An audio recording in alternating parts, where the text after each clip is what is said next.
सबसे बड़ा सवाल यही कई लोगों के मन में कि क्या इसी साल चुनाव से ये लागू हो जाएगा और 2024 से लागू हो जाएगा। यशवंत 1996 में जब देश के प्रधानमंत्री थे एच.डी. देवगौड़ा, उनके समय पहली बार ऐसा प्रयास हुआ था कि महिला आरक्षण बिल सदन में आया था।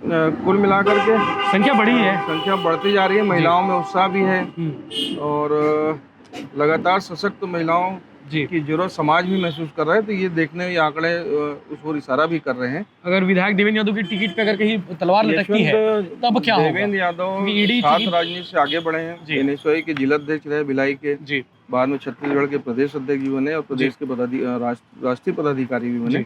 ममता चंद्राकर की टिकट को लेकर थोड़ी सी आपत्ति की बातें आ रही है, वहाँ पे दावेदारों की संख्या वहाँ बड़ी हो गई है। इस चक्कर में उनकी दावेदारी फंस रही है। भाजपा ने पहले ही महिला प्रत्याशी उतार दिया है, तो कांग्रेस भी हो सकता है कि महिला प्रत्याशी को यहाँ से उतारे। और सबसे आखिरी जो बड़ी सीट है जो भिलाई नगर, वैशाली नगर और भिलाई नगर के उनके ऊपर तलवार तो लटकी हुई है। तो पार्टी भी इस चीज को देख रही होगी। देवेंद्र को पार्टी इग्नोर करेगी ऐसा मुझे नहीं लगता, क्योंकि भारत जोड़ो यात्रा के बाद वो गांधी परिवार के करीब भी पहुंच गए। भूपेश बघेल के चाहते तो हैं ही हैं वो, इसमें कहीं कोई शंका नहीं है। तो अगर ऐसी कोई स्थिति बनती है तो उनकी पत्नी डॉक्टर श्रुतिका एक मजबूत दावेदार और बड़े नाम के तौर पे भिलाई विधानसभा से। देश की संसद में महिला आरक्षण बिल पास हो गया है, राज्यसभा में भी बिल पास हो गया है और देश में जो है 27 साल बाद, लगभग 2 दशक के बाद जो है महिला आरक्षण बिल पर जो है मंजूरी लग गई है। और उसके बाद एक सुगबुगाहट शुरू हो गई है कि महिला आरक्षण बिल तो लागू हो गया है, क्या छत्तीसगढ़ में इसी चुनाव में महिला आरक्षण बिल लागू हो जाएगा? क्या लोकसभा चुनाव आने वाले जो लोकसभा चुनाव है 24 के, उसमें लागू हो जाएगा? या फिर कांग्रेस और बीजेपी 33% आरक्षण जो बात करी है, जो बात कर रही है, वो लागू इसी चुनाव में कर देगी? हालांकि जो छत्तीसगढ़ की कांग्रेस प्रभारी शैलजा है, कुमारी शैलजा, उन्होंने कह दिया है कि 20 सीटों पर जो कांग्रेस जो है महिला प्रत्याशी उतारने वाली है। अब आपके मन में सवाल होगा कि वो 20 सीट कौन सी है जिनमें महिला प्रत्याशी कांग्रेस उतार सकती है, बीजेपी उतार सकती है, कौन सी वो सीट है? तो इस पर जो है आज हम बात करेंगे। मेरे साथ आलोक तिवारी जी हमेशा की तरह, जिन्हें आप लगातार सुनते हैं, हरिभूमि के ब्यूरो चीफ हैं। और हम इसके अलावा महिला आरक्षण बिल के अलावा महिला जो सीटें हो सकती है उस पर बात करेंगे। इसके साथ साथ इस साल चुनाव में क्या महिला आरक्षण बिल लागू होगा, लोकसभा में लागू होगा, इन सवालों के जवाब देंगे। इसके अलावा ईडी की कार्रवाई को लेकर बड़ा अपडेट देंगे और राहुल गांधी की सभा में आज क्या हुआ है ये भी हम आपको बताने की कोशिश करेंगे। भैया सबसे पहले तो शुरुआत, महिला आरक्षण बिल दोनों सदन में पास हो गया है। सबसे बड़ा सवाल यही कई लोगों के मन में कि क्या इसी साल चुनाव से ये लागू हो जाएगा और 2024 से लागू हो जाएगा। यशवंत 1996 में जब देश के प्रधानमंत्री थे एच.डी. देवगौड़ा, उनके समय पहली बार ऐसा प्रयास हुआ था कि महिला आरक्षण बिल सदन में आया था। लेकिन 96 के बाद से लगातार प्रधानमंत्री रहे, कई प्रधानमंत्री रहे, सभी ने प्रयास किया, पर ये बिल विभिन्न कारणों से सदन में बहुमत के अभाव में या राजनीतिक कारणों से पास नहीं हुआ था। लेकिन इस बार प्रधानमंत्री नरेंद्र मोदी ने विशेष सत्र बुला करके महिला विधेयक को पास किया है। नारी शक्ति वंदन का नाम दिया गया है और बहुमत से, मतलब ऐतिहासिक बहुमत से दोनों सदनों में, राज्यसभा और लोकसभा में पास हुआ है।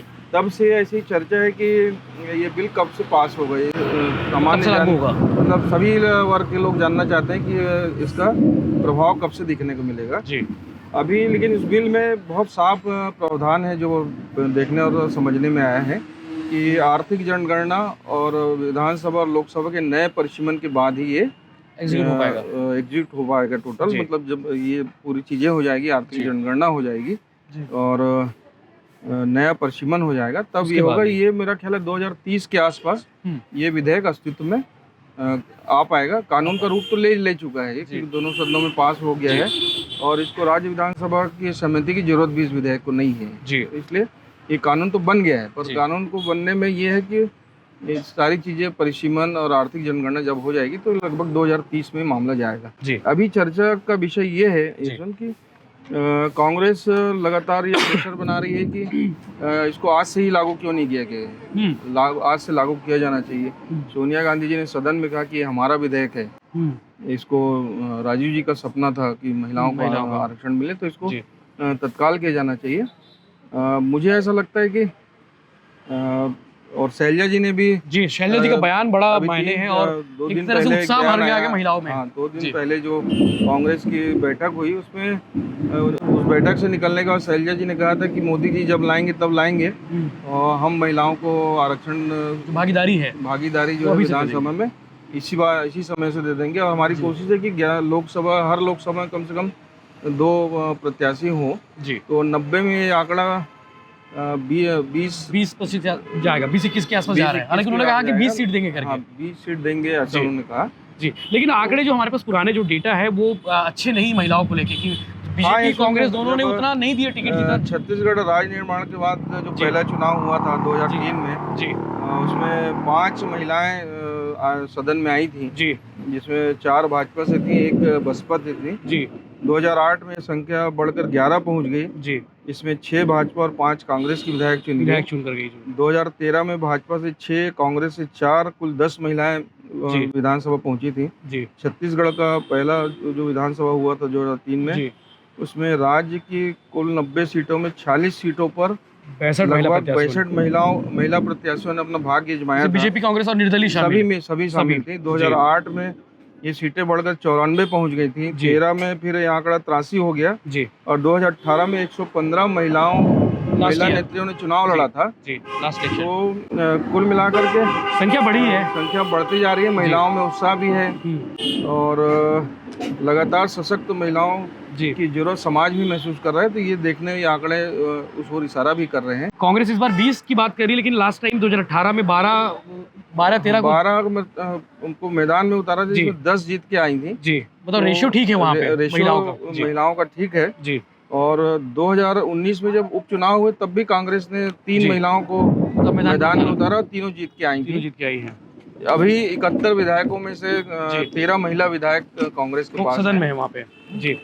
अब सबसे बड़ा सवाल है कि वो कौन सी सीट हो सकती है जहाँ पे महिला प्रत्याशी कांग्रेस उतारने वाली है। 2018 में कांग्रेस ने राजनांदगांव करुणा शुक्ला को मैदान में उतारा था। अटल जी की सगी भतीजी थी और भाजपा से कांग्रेस में आई थी। इनको राजनांदगांव से अवसर दिया गया, लेकिन उन्हें सफलता नहीं मिल पाई थी। डॉक्टर रमन सिंह के खिलाफ चुनाव में उतारा था। इस बार भी राजनांदगांव में महिला प्रत्याशी की दावेदारी है। अभी जो महापौर मौजूदा महापौर हैं जो हेमा देशमुख, वो सशक्त दावेदार तेजी से आगे बढ़ भी रही हैं जी। और अपना राजनांदगांव हो गया जी। हालांकि अभी पुरुष कैंडिडेट भी हैं, दावेदार हैं, लेकिन हेमा देशमुख दौड़ में है, मेयर है। तो संभव है कि कांग्रेस इस बार महिला को अवसर राजनांदगांव से दे जी। दंतेवाड़ा ये सीट मान सकते हैं कि आप राजनांदगांव की जो सीट है वो जी महिला हो सकती है जी। दंतेवाड़ा है, देवती कर्मा जी, महेंद्र कर्मा की पत्नी है जी। कांग्रेस के बहुत दिग्गज नेता थे जी, उनकी पत्नी है, ये अभी विधायक हैं जी। और इनकी बेटी भी वहाँ दावेदार हैं जी। तो कर्मा परिवार से ही वहाँ टिकट तय होना है। तो ऐसा अनुमान लगाया जा रहा है कि देवती कर्मा हो सकती है, वहाँ प्रत्याशी होंगी। तखतपुर से रश्मि सिंह अभी है, उनकी भी टिकट लगभग मानी जा रही है जी। कसडोल है, शकुंतला साहू पिछले वाले बड़े अंतर से गौरी शंकर अग्रवाल को वहाँ से टिकट काटने का सवाल ही नहीं है। टिकट कटने का कोई प्रश्न फिलहाल नहीं है। तो डोंडी लोहारा है, विधायक मंत्री है। ये डोमेन भेड़िया के परिवार से हैं। इनके मिस्टर रविंद्र भेड़िया IPS रहे जी। तो उनकी टिकट भी फाइनल है। लोहारा से भी टिकट कटने की संभावना नहीं है। बैकुंठपुर से पूर्व वित्त मंत्री रामचंद्र सिंहदेव साहब के परिवार से उनकी भतीजी विधायक है वहाँ, अंबिका सिंहदेव जी। तो मेरा ख्याल है कि इनकी भी टिकट नहीं कटेगी। धरसीवा से जो अभी विधायक है अनीता योगेश शर्मा, इनके पति झीरम के मामले में नक्सली हमले में शहीद हुए थे जी। तो इनकी भी टिकट है, लेकिन इनको काफी टिकट को लेकर संघर्ष करना पड़ रहा है जी। इनकी स्थिति अच्छी नहीं बताई जा रही। तो वहाँ डोमेश्वरी वर्मा भी दौड़ में है और भी पुरुष पैनल में नंबर 1 और भी पुरुष प्रत्याशी वहाँ पर दौड़ में है, नायक और चोराम। लेकिन ये महिलाओं के ही खाते में रहेगी ऐसा जा सकती है, दिख रहा है। संजारी बालो संगीता सिन्हा है, मौजूदा विधायक है, अभी भी वो दावेदार हैं, अभी विधायक भी हैं जी। पंडरिया से ममता चंद्राकर हैं। सारंगगढ़ से उत्तरी जांगड़े बड़े अंतर से चुनाव जीती थी उत्तरी जांगड़े जी, है ना।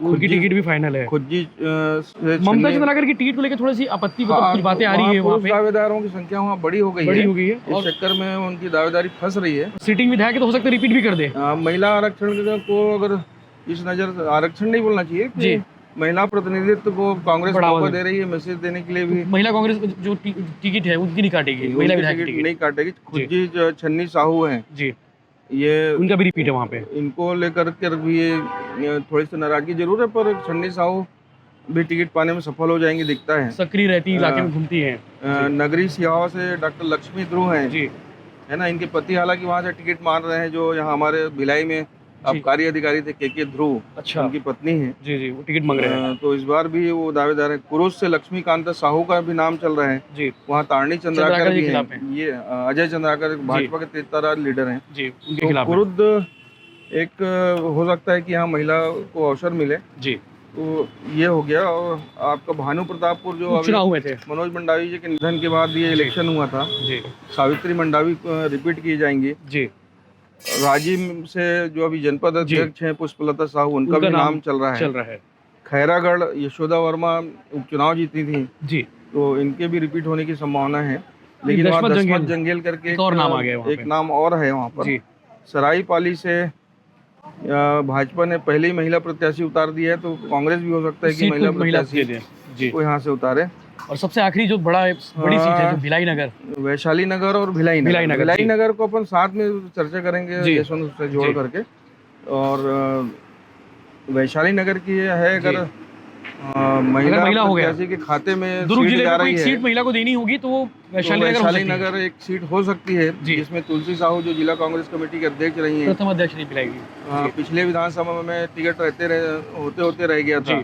राज्यसभा की उम्मीदवारी की बात आई थी तो तुलसी साहू का नाम आया था जी, तो तुलसी साहू एक बड़ी दावेदार हैं। दूसरा रीता गेरा का भी नाम है, काफी सक्रिय हैं और लगातार मेहनत कर रही हैं, तो रीता गेरा भी एक महिला दावेदार के रूप में सशक्त है। पूर्व महापौर है नीता लोधी, उनका भी नाम महिला दावेदारों के रूप में आ रहा है। अकलतरा एक ऐसी सीट है जहाँ सौरभ सिंह को कड़ी टक्कर ऋचा जोगी ने दी थी। इस बार भी वहाँ से कांग्रेस डॉक्टर शारदा कश्यप, शिवानी सिंह जैसे नाम सामने आ रहे हैं जी। हालांकि यहाँ पे बता रहे हैं कि दावेदार बहुत है, यहाँ पे दावेदार अकलतरा बहुत है, क्योंकि बसपा भी यहाँ से लड़ती है, इसलिए यहाँ चौकुड़ी मुकाबले के आसार अभी से बन रहे हैं जी। तो ये मोटे तौर पर जो 20 सीटें हैं जी, कांग्रेस इसको अपने महिला नेताओं को अवसर दे सकती है यहाँ से जी। लेकिन एक फार्मूला भिलाई नगर को लेकर जैसे चीजें चल रही है, भिलाई फार्मूला नहीं बोलना चाहिए, लेकिन उसे एक आकलन ये भी माना जा रहा है कि ये मान ले तो अगर विधायक देवेंद्र यादव की टिकट पे अगर कहीं तलवार लटकती है तब क्या होगा। देवेंद्र यादव छात्र राजनीति से आगे बढ़े हैं, एनएसयूआई के जिला अध्यक्ष रहे भिलाई के जी, बाद में छत्तीसगढ़ के प्रदेश अध्यक्ष भी बने और प्रदेश के राष्ट्रीय पदाधिकारी भी बने और महापौर भी रहे, अभी विधायक हैं।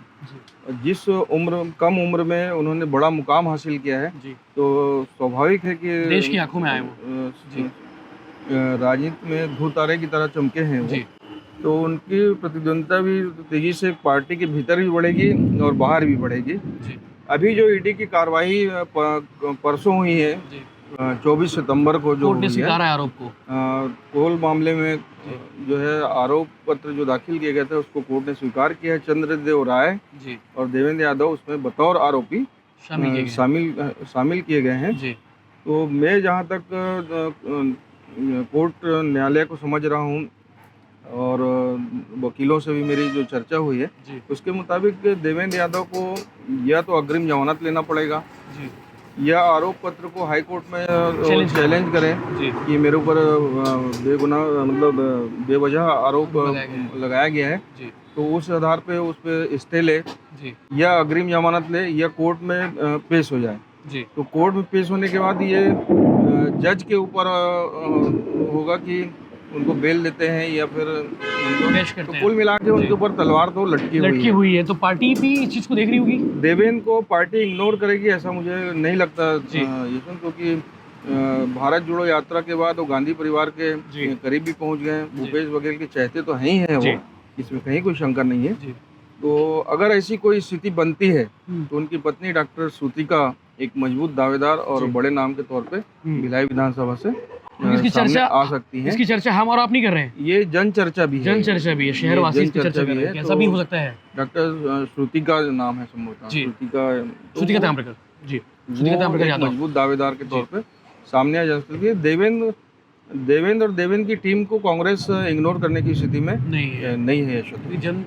जनधर के नेता है, क्योंकि जनबल है उनके पास में, एक बड़ी टीम है, अच्छी मजबूत टीम है ग्राउंड पे, तो पार्टी इग्नोर नहीं करेगी, हो सके तो श्रुतिका को आगे कर देगी देवेंद्र की पत्नी। ये हो सकता है। ठीक है, तो मुझे लगता है कि लगभग 20-21 सीटों पर हमने बात कर ली, जिन सीटों पर जो है कांग्रेस जो है महिला प्रत्याशी उतार सकती है। बीजेपी की सीट पर हम कल बात करेंगे, तो आप भी वीडियो में बने रहिएगा। कल हम बीजेपी की उन सीटों पर बात करेंगे जिन सीटों पर बीजेपी महिला प्रत्याशी उतार चुकी है। अभी जो 22 सीटें आई थी, इसके अलावा बाकी जो बची सीटों पर उतार सकती है, क्योंकि वो भी जानना जरूरी होगा कि बीजेपी कौन सी सीट पर महिला प्रत्याशी उतार सकती है और ऐसी कौन सी सीट है जहाँ पे महिला दावेदार है, वो आप कमेंट करके जरूर बताइए। इन सीटों को लेकर आपका क्या आकलन है, ये भी आप कमेंट करके जरूर बताइए। जय हिंद, जय जवाहर।